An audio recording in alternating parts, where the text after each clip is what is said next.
Ananda Pangeran, tangkap Letnan Louis, Mak Lampir, dan seluruh anak buahnya. Mereka telah mencuri pusaka dan harta yang ada di Kadipaten. Mereka telah mencuri, Kiai? Kalau tidak percaya, geledah saja.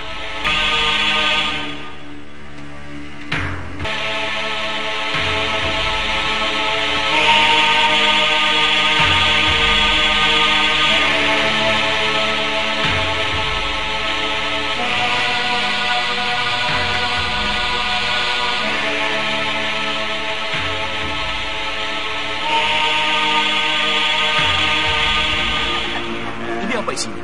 Kanjeng lihat saja sendiri.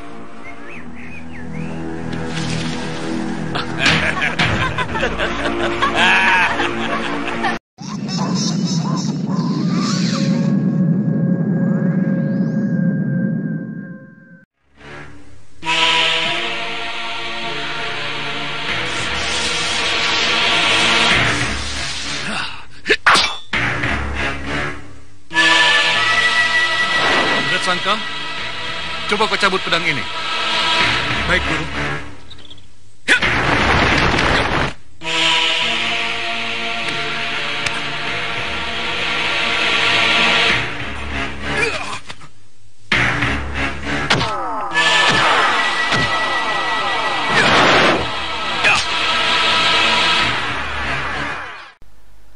Di awal episode ini, kita menuju pada Wiratsangka, di mana pada saat itu ia sedang diperintahkan oleh Ki Bagaspati untuk mencabut pedang pusaka Dewan Daru yang sangat luar biasa dahsyat itu.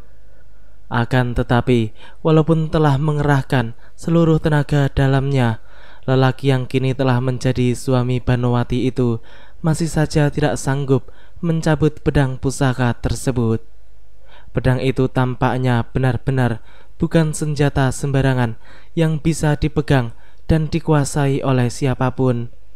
Ki Bagaspati pun kemudian menyuruh Wiratsangka untuk menggunakan seluruh tenaga dalam yang dimilikinya untuk mencabut pedang tersebut. Namun hasilnya pun tetap sama, ia tetap tidak mampu menaklukkan pusaka Dewan Daru itu. Ki Bagaspati pun kemudian menunjukkan cara ia menguasai pusaka tersebut. Lalu penguasa Tanah Nusa Kambangan tersebut pun juga memperlihatkan kepada muridnya itu tentang kekuatan dahsyat pedang Dewan Daru.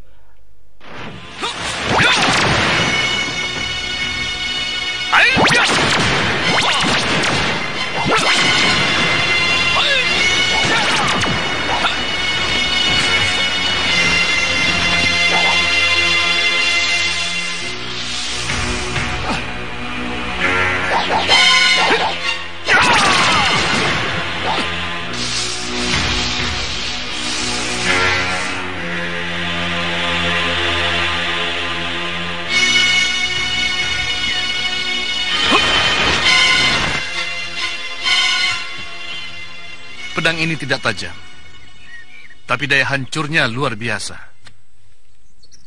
Bisa memotong pohon, membelah batu, dan menghancurkan rantai baja sekalipun. Aku hadiahkan pedang ini untuk kamu, kalau kau bisa menggunakannya.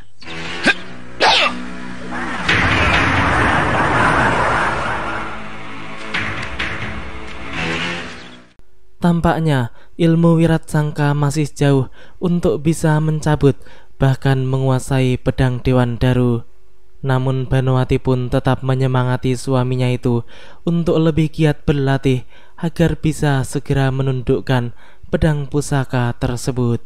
Sebab menurutnya, jika ayahnya Ki Bagaspati mampu, maka suaminya itu juga pasti mampu walaupun tidak sekarang. Kini kita menuju pada Mak Lampir dan Grandong, di mana pada saat itu keduanya sedang membahas tentang setan pemakan manusia yang kini berjumlah 2 orang. Yang satunya adalah Arya Soma dan yang satunya lagi adalah jelmaan Raden Sutejo, bekas murid Mak Lampir yang disihirnya menjadi setan pemakan manusia kedua agar dikejar-kejar oleh para pendekar golongan putih untuk dibunuh. Kini setan pemakan manusia 2 alias Raden Sutejo itu pun menjadi benar-benar menderita karena dirinya adalah manusia yang waras. Namun karena bentuknya demikian, maka ia kini menjadi buronan seluruh pendekar golongan putih dan juga para penduduk.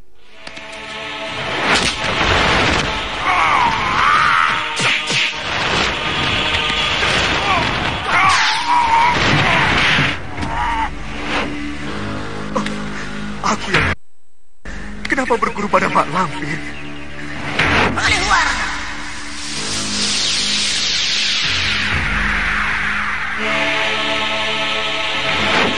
Sekarang beginilah jadinya. Aku berubah jadi setan pemakan manusia yang dimusuhi semua orang.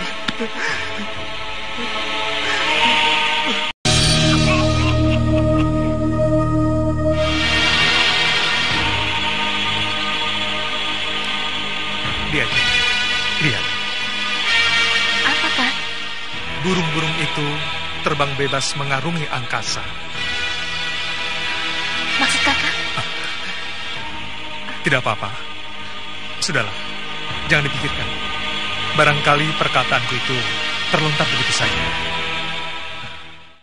Banowati tampaknya merasa tidak enak dengan kata-kata Wiratsangka barusan. Wanita itu sepertinya takut jika suaminya tersebut akan meninggalkannya suatu hari nanti. Ya, wajar saja jika wanita mengkhawatirkan semua itu karena ia takut kehilangan. Kini Banowati pun menceritakan kepada ayahnya tentang kata-kata Wiratsangka siang tadi. Memang kata-kata suaminya itu terlihat biasa saja, namun sebenarnya semua itu penuh arti. Seakan-akan pemuda itu ingin sekali pergi dari tempat terpencil yang kini dihuninya. Wiratsangka memang pintar sekali mengeluarkan kata-kata yang indah dan penuh arti, sebab sebenarnya ia adalah putra seorang adipati, tepatnya Adipati Pasuruan yang bernama Ki Wirantaka. Banowati pun juga mengatakan bahwa Wiratsangka pernah mengatakan bahwa ilmu tanpa amal bagikan pohon tak berbuah. Ki Bagaspati tampaknya sangat paham akan maksud dari kata-kata menantunya tersebut.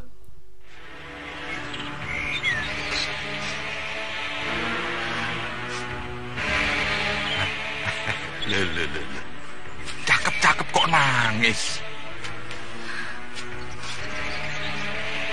Kisanak pernah mendengar tentang makhluk ganas pemakan manusia. Iya, aku pernah menghadapinya. Dia adalah anakku. Anak Nyai? Iya. Aku akan mengabdi kepada orang yang bisa menyembuhkan anakku. Kalau laki-laki, aku bersedia menjadi istrinya. Tapi kalau perempuan, akan aku angkat sebagai saudara sampai dunia akhirat. Alangkah bagusnya kalau aku yang menyembuhkan anak Nyai. Andika memahami ilmu ketabiban? Pernah belajar. Boleh aku melihat penyakit anak Nyai? Siapa tahu aku bisa menyembuhkannya. Aku percaya pada Kisanak. Ki Widura alias pengemis tangan seribu tampaknya menyukai Nyai Parwati pada pandangan pertama. Mereka pun kini pergi menuju ke Pondok Arya Soma. Di sana, wanita itu pun mengatakan bahwa anaknya itulah satu-satunya harta miliknya yang paling berharga. Pengemis tangan seribu pun mengatakan bahwa beruntung Nyai Parwati masih memiliki anak, sebab dirinya sendiri tidak memiliki siapa-siapa, apalagi seorang anak. Oleh karena itu, ia merasa bahwa Nyai Parwati lebih beruntung daripada dirinya. Namun walaupun begitu, Ibu Arya Soma tersebut tampak sedih, sebab putranya itu akan tidur di siang hari, dan apabila malam telah tiba, maka ia akan berkeliaran mencari mangsa. Ki Widura pun mendengar penjelasan Nyai Parwati dengan saksama, sampai-sampai ia bertambah mengagumi wanita di hadapannya itu. Tidak tahan memandang mata Nyai. Betul, Nyai bersedia menjadi istriku kalau anak Nyai ini bisa aku sembuhkan.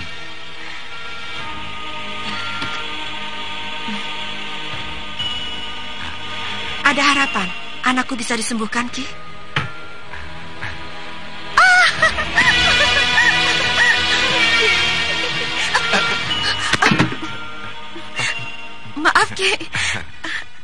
Saking gembiranya, aku sampai lupa bahwa Kisanak... Tidak apa-apa, tidak apa-apa. Aku senang kok. Hanya Kisanak yang memberi harapan anakku bisa sembuh. Semua orang pintar mengatakan bahwa anakku harus dibunuh karena tidak bisa diobati. Wah, siapa bilang? Semua penyakit pasti ada obatnya. Terima kasih, Ki. Terima kasih. Aku berjanji akan mengabdi pada Kisanak jika anakku berhasil sembuh. Tampaknya Ki Widura secara tidak sadar akan masuk ke dalam kubangan yang cukup dalam dengan ikut campurnya di dalam urusan pelik Nyai Parwati. Kini kita menuju pada Banowati, di mana pada saat itu ia kembali menemui ayahnya. Ia pun mengatakan bahwa suaminya sedang berlatih agar mampu mencabut pedang Dewan Daru. Ketika itu tampak Wiratsangka yang sedang melatih tenaga dalamnya di balik air terjun. Pemuda itu telah bertekad kuat untuk bisa menaklukkan pusaka gurunya tersebut. Ki Bagaspati sendiri mengatakan bahwa latihan yang dilakukan oleh Wiratsangka memang bagus, akan tetapi latihan yang dilakukan oleh suami Banowati itu sepertinya sangat memaksa dan tergesa-gesa. Wiratsangka sendiri mengakui kalau dirinya memang tergesa-gesa, sebab semua itu dilakukannya agar dirinya cepat bisa, supaya gurunya tidak kecewa terhadap kemampuannya. Tapi menurut ayah, Kakang harus berlatih tahap demi tahap. Kalau aku berlatih tahap demi tahap, sampai kapan aku bisa mencabut pedang yang ditancapkan oleh guru? Dia mengatakan itu padamu? Iya, ayah. Kalau dia berhasil memang bagus. Tapi kenapa, ayah? Tidak apa-apa. Ki Bagaspati tampaknya sudah mengetahui kalau demikian cara berlatihnya, maka sampai kapanpun Wiratsangka muridnya itu tidak akan mampu mencabut pedang Dewan Daru. Dan hal itu memang terbukti. Ketika itu Wiratsangka pun ingin mencoba lagi guna menaklukkan pedang Dewan Daru. Akan tetapi hasilnya pun sama seperti sebelum-sebelumnya. Ia tetap tidak mampu mencabut, bahkan menggesernya pun sama sekali tidak. Orang seperti Wiratsangka memang tidak pantas memiliki pusaka hebat seperti pedang pusaka Ki Bagaspati tersebut.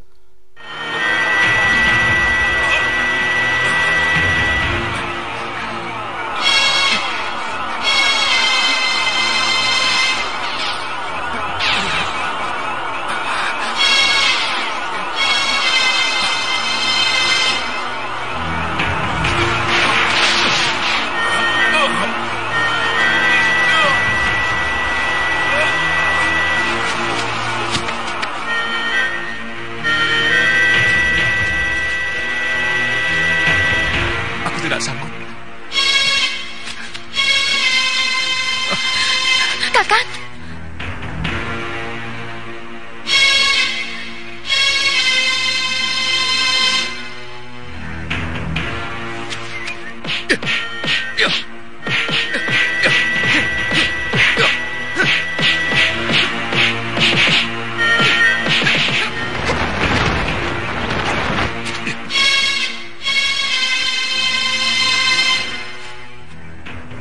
Topeng hitam.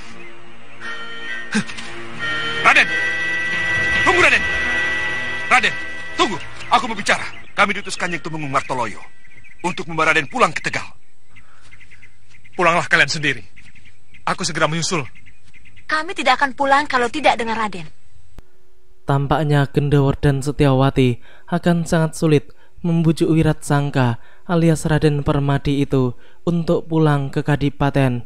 Sebab mungkin sampai saat ini ia masih belum ingat betul siapa dirinya dan dari mana asalnya.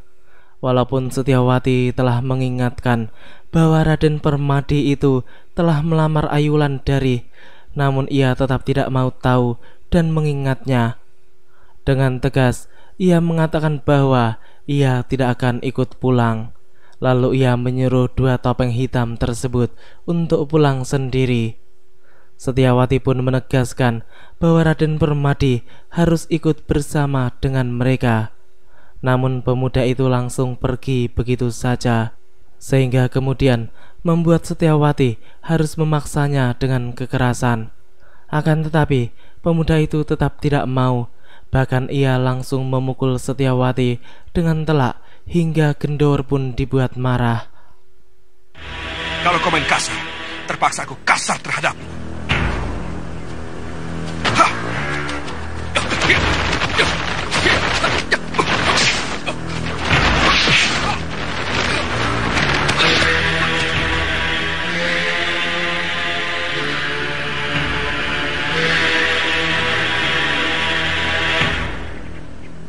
Aku tidak ingin di antara kita menimbulkan kekerasan.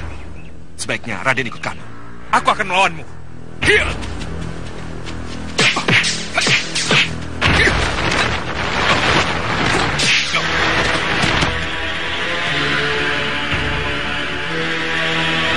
Sudah, Raden.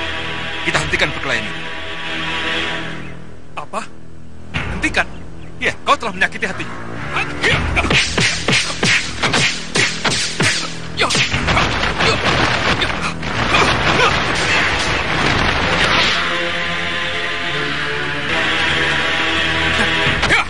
Sudahlah, kau bukan tandinganku. Jangan sombong kau topeng hitam. Kakang! Mendadak saja ada suara Banowati yang memanggil-manggil nama Wiratsangka, sehingga membuat lelaki itu segera pergi sembari mengatakan bahwa ia akan membalas kekalahan itu kepada topeng hitam. Gendor dan Setiawati itu pun menjadi bertanya-tanya mengapa Raden Permadi itu tidak mau pulang. Mereka merasa pasti ada sesuatu yang sedang disembunyikan oleh putra Adipati Pasuruan tersebut. Kedua topeng hitam itu pun kemudian segera pergi meninggalkan tempat itu dengan tangan kosong. Setelah sekian lama memanggil-manggil nama suaminya, Banowati pun melihat Wiratsangka yang tampak sedang kesal, seperti sedang berputus asa memikirkan sesuatu. Lalu perlahan gadis itu pun mencoba untuk mendekati suaminya sembari bertanya apa yang telah terjadi sebenarnya. Ada apa, Kang? Kakang kecewa karena tidak bisa mencabut pedang itu. Iya, aku benar-benar kecewa di Ajeng. Aku kecewa pada diriku sendiri. Kenapa? Aku merasa usaha dan latihanku selama ini tidak ada hasilnya sama sekali. Benar-benar keterlaluan. Hanya mencabut pedang, aku tidak mampu.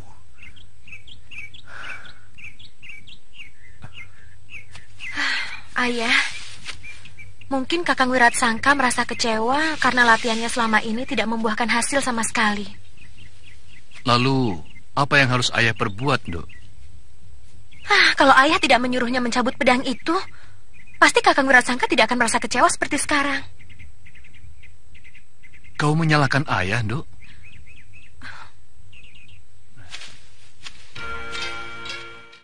Di sisi lain, tampak Ki Widura alias pengemis tangan seribu yang hatinya sedang berbunga-bunga karena sedang kasmaran dengan Nyai Parwati.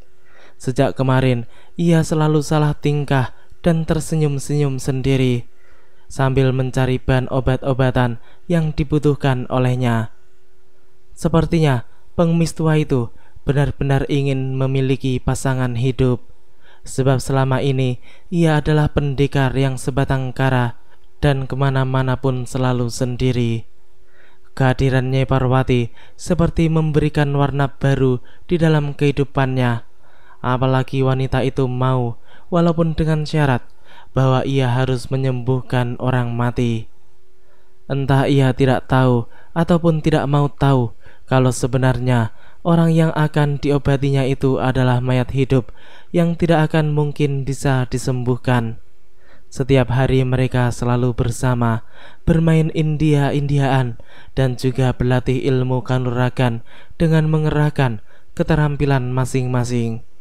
Ilmu yang dimiliki oleh Nyai Parwati dan Ki Widura memang berbeda, namun keduanya sama-sama sakti. Yang jelas, belum pernah ada pendekar yang mampu mengalahkan pengemis tangan 1000. Sedangkan Nyai Parwati sudah pernah dikalahkan oleh Topeng Hitam.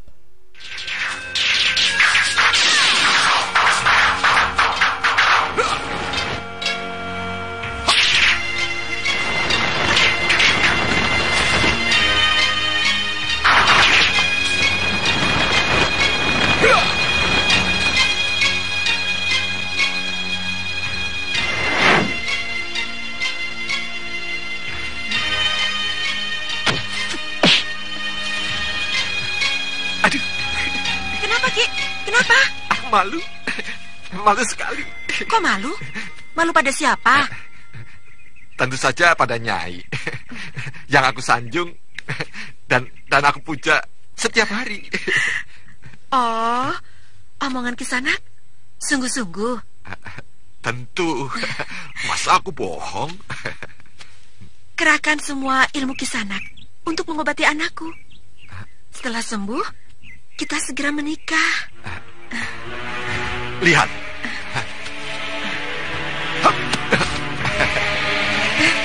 Aku sudah mengumpulkan bahan-bahannya. Tinggal mencari 3 bahan lagi. Apa itu, Ki? Barangkali aku bisa membantu.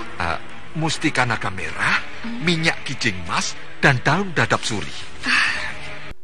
Tampaknya barang-barang yang disebutkan oleh pengemis tangan 1000 itu begitu sulit untuk didapatkan. Wanita itu pun mengajak Ki Widura untuk mencari benda-benda itu bersama-sama.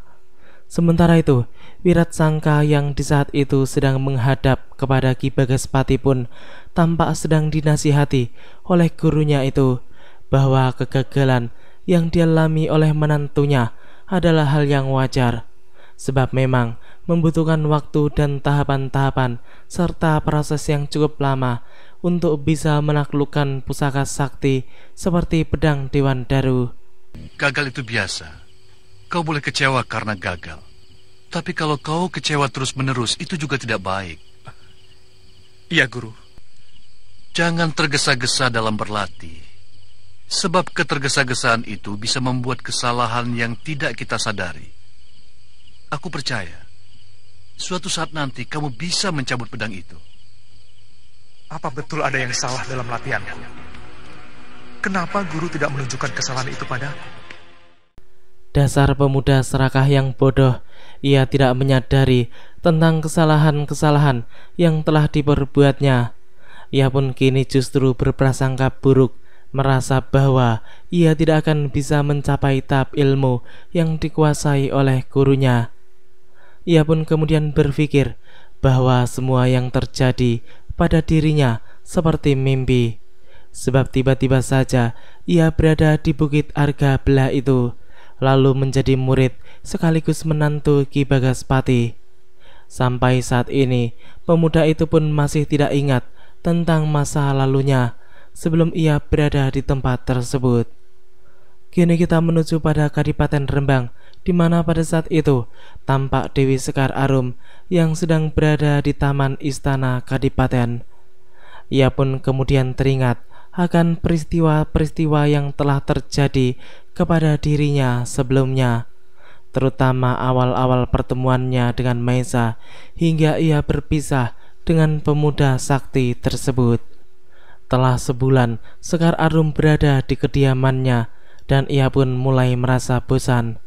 Gadis itu pun kemudian memberanikan diri untuk meminta izin kepada ayahandanya guna kembali mengembara, berpetualang, mencari pengalaman hidup.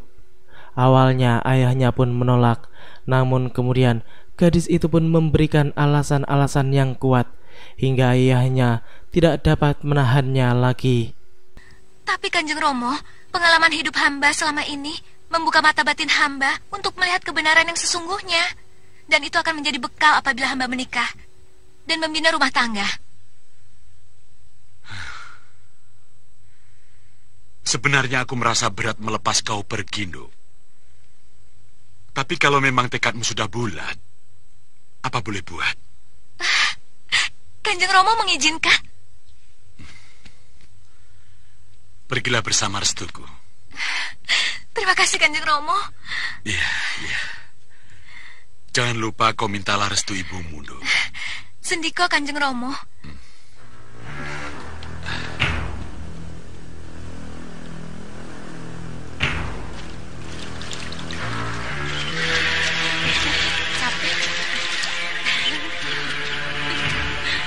Akhirnya selesai juga. Oh ya, besok jangan lupa ya.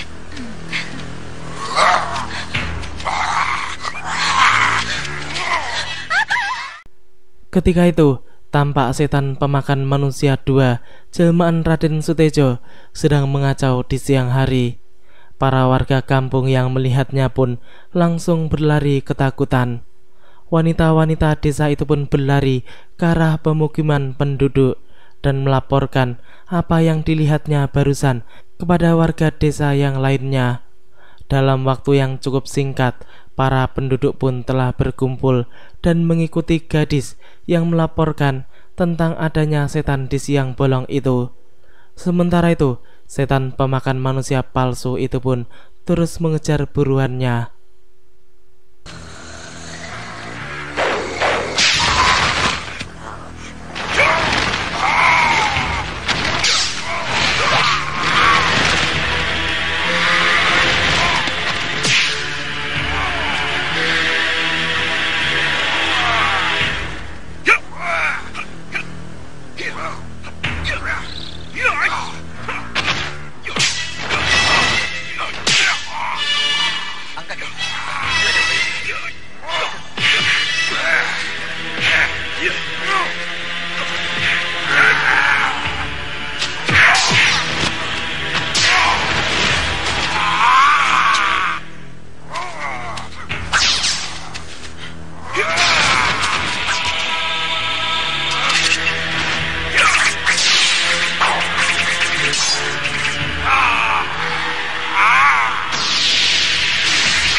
agar tidak membahayakan penduduk. Pendekar itu pun mencoba untuk memancing makhluk-makhluk jelek tersebut agar menjauhi para penduduk yang tidak berdosa. Ia pun berlari masuk ke dalam hutan, dan ternyata usahanya berhasil, sebab setan pemakan manusia tersebut terus mengejarnya kemanapun ia pergi. Pendekar tersebut pun tampak senang karena usahanya berhasil. Lalu kini ia pun memasang perangkap untuk menjebak makhluk jelek tersebut. Sepertinya usahanya pun kembali berhasil, sebab makhluk haus darah itu kini sedang meronta-ronta di dalam penjara bambu yang membelenggunya. Hingga kemudian makhluk itu pun menjadi diam tak berkutik, atau mungkin saja ia tidak bergerak hanya untuk memancing lawannya. Pendekar yang berilmu cukup tinggi itu pun kemudian mencoba untuk mendekati lawannya dengan hati-hati dan waspada.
Dewi Sekar Arum pun tidak mau membiarkan setan pemakan manusia itu lolos begitu saja. Ia pun terus mengejar makhluk jelek yang berusaha melarikan diri itu. Sedangkan para warga pun terlihat sedang menghampiri pendekar yang telah membantu dan menyelamatkan mereka dari serangan ganas mayat hidup tersebut. Orang-orang itu pun tampaknya salah paham. Mereka mengira bahwa jagoan mereka itulah yang telah berhasil mengusir dan mengalahkan setan pemakan manusia. Hal itu membuat mereka semua menjadi kagum dengan pendekar mereka. Namun pendekar setengah baya itu belum sempat menjelaskan kalau sebenarnya bukan dirinya lah yang telah mengalahkan setan tersebut, melainkan seorang wanita yang tidak dikenalnya. Orang-orang itu pun mengatakan bahwa yang penting sang pendekar selamat dan setan itu sudah pergi dari desa mereka.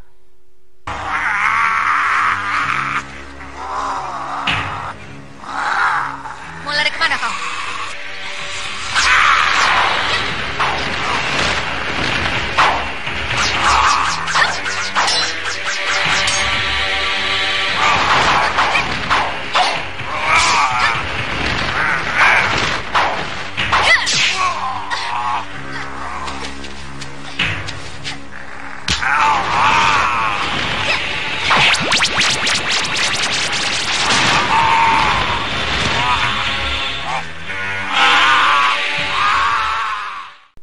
Dewi Sekar Arum sama sekali tidak menyadari bahwa yang sedang dihadapinya itu adalah bekas calon suaminya, yaitu Raden Sutejo.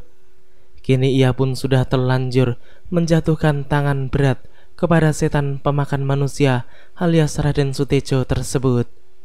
Nasi sudah menjadi bubur, semuanya telah terjadi, dan pemuda itu kini hanya bisa meminta maaf atas segala kesalahan yang pernah dibuatnya kepada Sekar Arum sebelum nyawanya terbang meninggalkan raganya.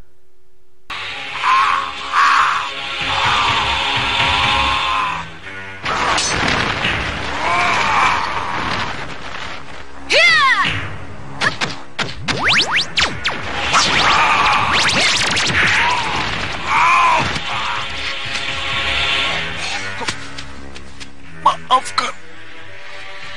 Aku diajar. Aku telah menyakiti hatimu. Selamat tinggal.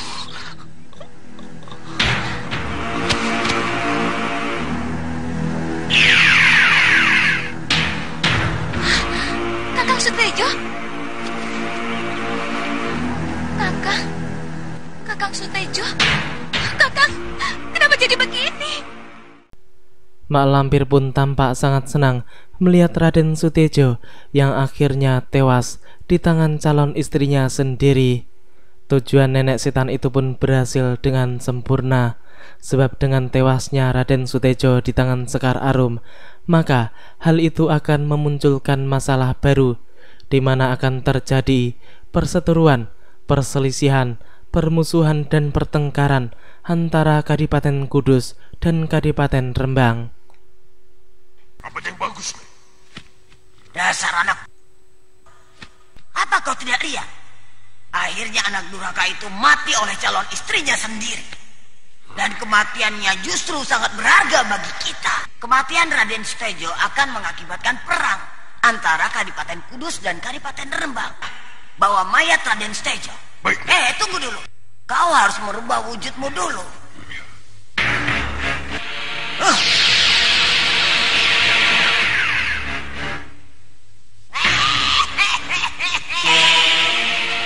Ingat, sekarang kau Kiwana Kerta, Senopati Kadipaten Kudus yang terpercaya.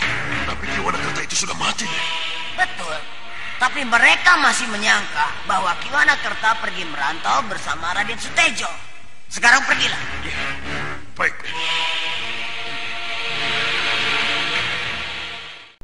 Demikianlah alur cerita di episode kali ini. Nantikan kelanjutan kisahnya di episode yang akan datang. Terima kasih bagi teman-teman semua yang udah mau nonton. Jangan lupa like, comment, subscribe, dan share. Dan juga nyalain notifnya. Wassalamualaikum warahmatullahi wabarakatuh.